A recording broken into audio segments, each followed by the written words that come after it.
Bonjour, heureux de vous retrouver aujourd'hui pour pouvoir poursuivre cette méditation commencée hier sur Matthieu chapitre 5, versets 1 à 12, les 8 bénédictions de Jésus sur la montagne.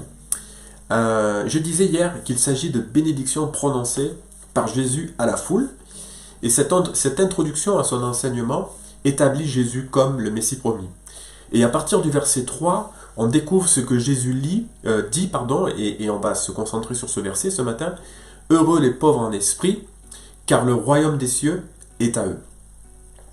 Jésus veut faire comprendre à ceux qui l'écoutent qu'il est leur sauveur. Par ses paroles, Jésus veut toucher les cœurs et révéler la grâce de Dieu. Le texte français, encore une fois à mon avis, aurait dû traduire « Bénis sont donc ceux qui sont pauvres en esprit, car le royaume des cieux est à eux. » Jésus va donner 8 paroles précises pour 8 catégories de personnes. Jésus veut indiquer quelles sont les personnes capables de recevoir sa parole et d'hériter le royaume de Dieu. Et il commence par parler des pauvres en esprit. Souvent, ce sont ces personnes-là qui sont toujours mises de côté et qui pensent même ne pas pouvoir accéder à de grandes et à de belles choses. C'est pas ce que Jésus dit. Chaque fois, il dit que ceux qui sont comme il le décrit héritent le royaume de Dieu. Si vous voulez savoir comment recevoir le message de Dieu, écoutez bien. D'abord, Jésus parle d'humilité. C'est une qualité profonde du cœur. Souvent dans les Écritures, nous voyons l'importance de l'humilité. C'est une composante importante qui en dit long sur le caractère de la personne. Nous sommes invités à nous approcher avec un cœur conscient de sa position. Donc, avec humilité. Ici, le mot grec pour pauvre signifie plusieurs choses en français. Ce mot peut aussi vouloir dire être réduit à la mendicité. C'est comme si Jésus disait « Bénis sont donc ceux qui sont réduits à la mendicité ». C'est la même pensée que quelqu'un qui demande l'aumône. Il y a aussi la pensée d'être privé de richesse, privé d'influence. Il s'agit même d'être privé d'une position, privé d'honneur. Donc Jésus s'adresse d'abord à cette catégorie de personnes, ceux qui sont souvent les plus délaissés et les plus en marge de la société. C'est d'abord à eux que Jésus pense en priorité. Il dit à ceux qui pensent ne rien avoir que le posséder, lui, c'est avoir tout. Connaître Jésus, c'est avoir accès aux richesses du royaume de Dieu, mais pas des richesses terrestres, de l'or, de l'argent, mais une richesse spirituelle, une richesse éternelle, la personne de Jésus. Toi qui ne penses rien avoir, être petit, insignifiant, sans honneur, Jésus déclare que son royaume d'amour et de grâce, il est pour toi. Qui que tu sois, si tu te considères, peu importe ce que tu vis, dans la condition dans laquelle tu te trouves, Jésus ne te méprise pas. Il t'accueille et il te dit que son royaume, il est d'abord pour toi. Parce qu'il commence par parler de personnes qui sont dans cet état-là ou dans cette condition-là. La foule est là devant Jésus pour l'écouter et il commence très fort. Toi qui n'es rien aux yeux des autres, le royaume de Dieu est pour toi. La condition sociale peut être vue comme une bénédiction ou non. Si tu es riche, tu es béni. Si tu es pauvre, tu es maudit. Il y a des gens qui disent ça. Nous, on est béni, on a tout ce qu'il faut, on est dans la richesse, on est dans l'abondance. On dirait dans notre région, oh, pécheurs, ils ont pas grand chaos, ils n'ont pas grand chose. La condition, ça c'est la façon de voir des humains qui va mettre la priorité sur la condition sociale pour définir si tu es béni ou pas béni. C'est pas ce que Jésus dit. Gloire à Dieu pour cette parole. Jésus ne dit pas que parce que tu es riche, tu es béni, parce que tu es pauvre, tu es maudit. Non. Les hommes peuvent avoir leur propre lecture d'une situation. Ce qui compte, c'est bel et bien la vision de Jésus, notre Sauveur, sur nos vies. Comment lui, il nous voit. Dieu ne pense pas comme nous, et ce qu'il apprécie, ce sont les qualités du cœur. Dieu accorde plus d'importance à ce que tu es qu'à ce que tu as. Tu es plus important pour lui que ce que tu possèdes. Tu peux tout avoir et être privé de la grâce de Dieu. Et tu peux ne rien avoir, mais être au bénéfice de la grâce de Dieu. Donc, ta bénédiction n'aura rien à voir avec ta condition sociale. Ta bénédiction aura à voir avec ta condition spirituelle. 1 Corinthiens chapitre 4 verset 7 nous dit « Car Qu'est-ce qui te distingue? Qu'as-tu que tu n'aies reçu? Et si tu l'as reçu, pourquoi te glorifies-tu comme si tu ne l'avais pas reçu?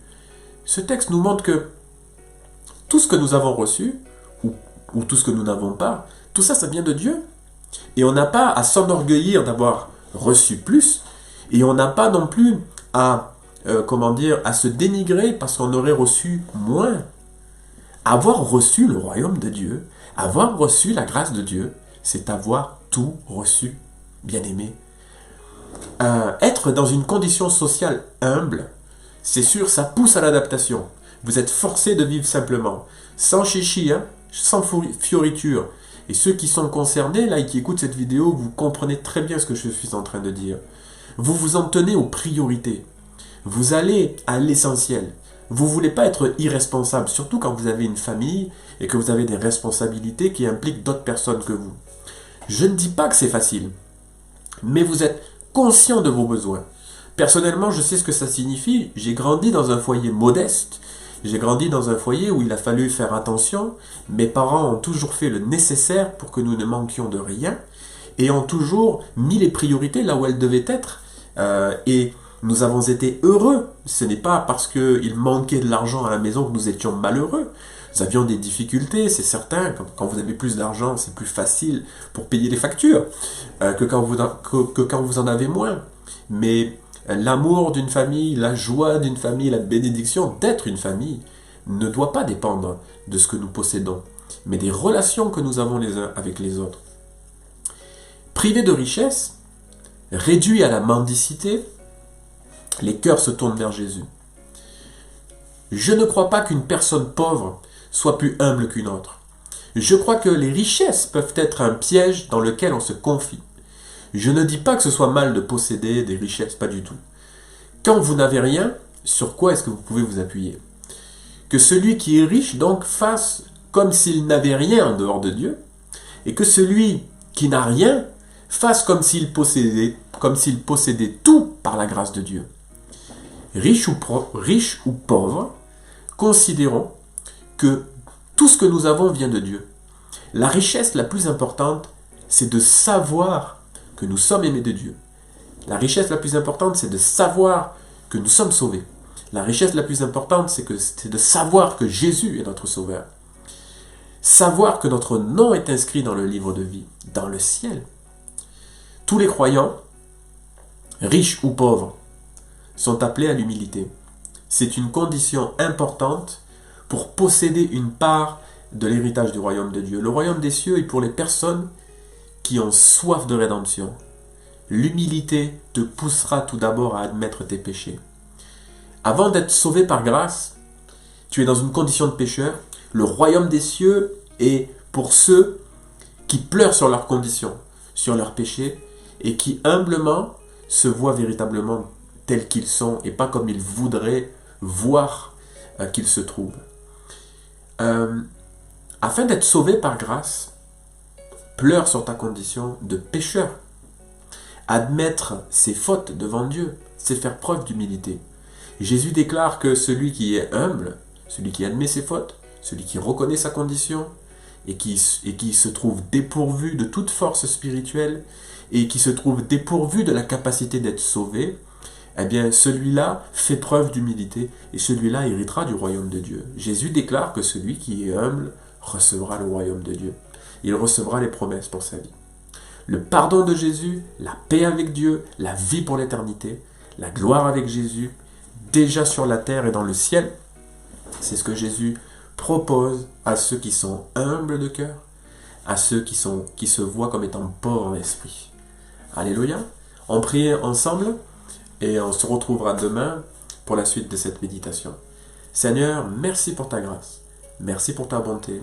Merci Seigneur parce que tu nous accueilles indépendamment de notre condition sociale et surtout parce que tu parles en particulier aux personnes qui se trouvent ou qui pensent être insignifiantes. Et toi tu leur dis non, vous n'êtes pas insignifiants. Je pense à vous, je m'intéresse à vous, à vos besoins et je vous dis que vous êtes les héritiers du royaume de Dieu et que mon royaume finalement ressemble à des personnes comme vous. Alors Seigneur, fortifie s'il te plaît et encourage tous ces bien-aimés qui regarde cette vidéo ce matin, et s'il y a un bien-aimé, un ami, un frère ou une sœur, qui est dans cette position, Seigneur, qui se trouve insignifiant, qui se trouve petit, qui pense, Seigneur Jésus, ne rien avoir, apprends-lui et montre-lui, Seigneur, qu'à partir du moment où il t'a toi, il possède toute chose. Et viens bénir cet homme, viens bénir cette femme. Dans le nom de Jésus, fais grâce comme tu sais si bien le faire, Seigneur. Amen. Amen. Avant de vous laisser, juste vous dire que demain matin, ce sera le pasteur Denis Biava qui vous apportera la suite de la méditation. Le pasteur Biava, en fait, est un de mes premiers pasteurs formateurs. C'est lui qui m'a vraiment accompagné pendant plusieurs années et qui m'a conduit et permis de découvrir le ministère. Aujourd'hui, il est pasteur avec son épouse à Lannion, en Bretagne. Et je suis vraiment très heureux que demain, il puisse poursuivre avec vous et vous apporter la continuité de cette méditation. Donc soyez là demain. Vous allez être bénis également par ce que Denis aura à vous partager. À très vite. Belle journée à tous. Au revoir.